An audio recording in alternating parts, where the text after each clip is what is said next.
आदाब, ये आकाशवाणी पटना है। अब आप सुरैया जबी से इलाकाई खबरें सुनिए। Reserve bank of India RBI के गवर्नर शक्तिकांत दास ने कहा है कि हिंदुस्तान में खपत और सरमायाकारी के मुतालबात में मुसलसल पेशरफ्त हो रही है। उन्होंने कहा कि इससे तरक्की की रफ्तार बरकरार है। जनाब दास ने कहा कि माली साल 2024-25 में हिंदुस्तान की हकीकी मुस्तहकम जीडीपी शरह 7.2% रहने का इम्कान है। उन्होंने कहा कि बेहतर ज़रई मंजरनामे और देही मांग की खपत के इम्कानात भी मुस्बत रहेंगे। आरबीआई के गवर्नर ने कहा कि खिदमात में मुसलसल इजाफा शहरी मांग को भी सहारा देगा। सयाहत के मरकजी वजीर गजेंद्र सिंह शेखावत ने कहा है कि बिहार समेत मुल्क के सयाहती शोबे में काफी इम्कानात हैं और ये माली इजाफे का इंजन बन सकता है।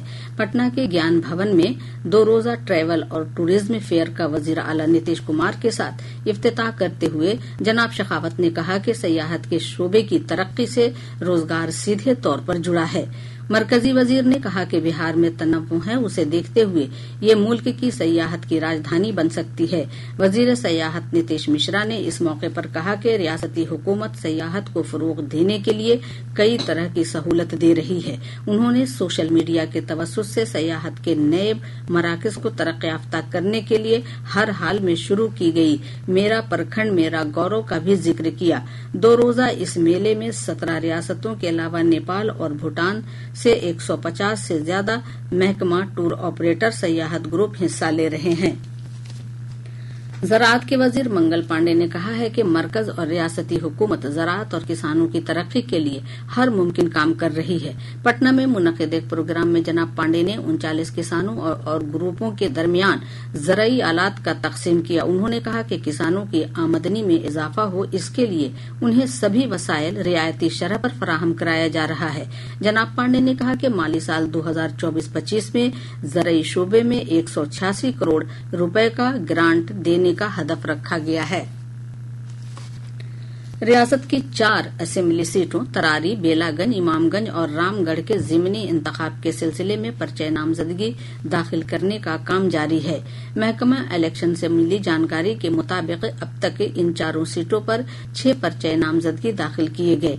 आज तरारी असेंबली हलके से बीजेपी उम्मीदवार विशाल प्रशांत उर्फ सुशील पांडे ने अपना पर्चा दाखिल किया। एलजेपी रामविलास के सरबराह और मरकजी वजीर चिराग पासवान ने कहा है कि उनकी पार्टी 28 नवंबर को पटना के गांधी मैदान में इंतखाबी अमल का आगाज करेगी। जनाब पासवान ने पटना में रियासती एग्जीक्यूटिव की मीटिंग के बाद नामानिगारों से बातचीत करते हुए ये ऐलान किया। उन्होंने बताया कि एग्जीक्यूटिव की मीटिंग में 28 नवंबर को पार्टी के यौम तासीस के मौके पर गांधी मैदान में एक बड़ी रैली करने की तजवीज को मंजूरी दी गई है। जनाब पासवान ने कहा कि रैली के बाद उनकी पार्टी पूरी तरह इंतखाबी मोड में आ जाएगी। सीपीआई एमएल ने इल्जाम लगाया है कि रियासती हुकूमत बेरोजगारी के मामले पर नौजवानों के साथ धोखा कर रही है। पार्टी के पोलित ब्यूरो रुकन व मिथिलांचल इंचार्ज धीरेन्द्र झा ने आज बदलो बिहार न्याय यात्रा के दौरान समस्तीपुर में कहा कि रियासत में बेरोजगारी की वजह से नौजवान और मजदूर दीगर रियासतों में मुंतकली के लिए मजबूर हैं। उन्होंने कहा कि रोजगार के लिए किए जा रहे काम सिर्फ दिखावा है और नौजवानों को इसका फायदा नहीं मिल रहा है।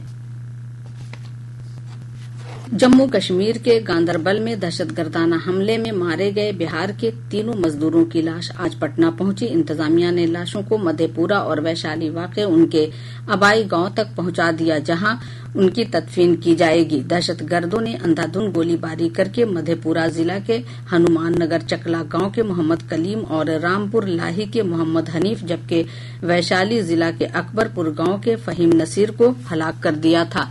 इसके साथ ही आकाशवाणी पटना से इलाकाई खबरों का ये बुलेटिन खत्म हुआ।